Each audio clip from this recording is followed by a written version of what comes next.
यांनी एवढी चूक केली ना, यांनी विनाकारण या मुळे वाढून ठेवल्यामुळे त्यांच्या जातीच्या मुळावर आल्या. या गुंडगिरीची यांना सवय लागली, पैसा कमवणे, गुंडगिरी करणे आणि त्याच्यातून राजकारण करणे. आणि आता काय झालंय की सगळं बंद झालं.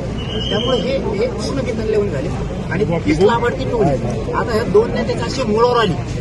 यांच्यापासून मराठा समाज तुटायला लागला, दलित मुस्लिम तुटायला लागला, यांच्यापासून बंजारा समाज लांब जायला लागला, त्यांच्यापासून सगळे लोक लांब जायला लागले. आणि त्यांच्याही जातीत आता पण विसरून झाली की ह्या लाभार्थी टोळी या धन्यानी यांनी तयार केली. याच्यामुळे आपली जात बदनाम झाली. कारण आमची मराठा समाज या जातीवर इतकी माया करायचा, इतकी इज्जत करायचा त्यांची, पण यांनी असले प्रकरण सुरू केल्यापासून लोक त्यांची माया इज्जत करीना. आणि हे त्यांच्या जातीच्या हुशार लोकांच्या लक्षात यायला लागलं. या लाभार्थी टोळीमुळे आपली जात बदनाम व्हायला आणि म्हणूनच यांना दंगल घडवायची या लाभार्थी. आणि नेमकी आम्ही ते होऊ देत नाही. कारण जातीय दंगल झाल्यावर काय, चांगले गरीब लोक आहेत ना त्यांच्या विनाकारण त्यांच्या सुद्धा मुळावर येणार आहे की लाभार्थी टोळी त्यांच्या जातीला रोखलीच पाहिजे. आणि धन्याची वारंवार डावं करतो ना, त्यांनी थांबले पाहिजे, त्याच्या मुळाशी येतील एखादीशी. दादा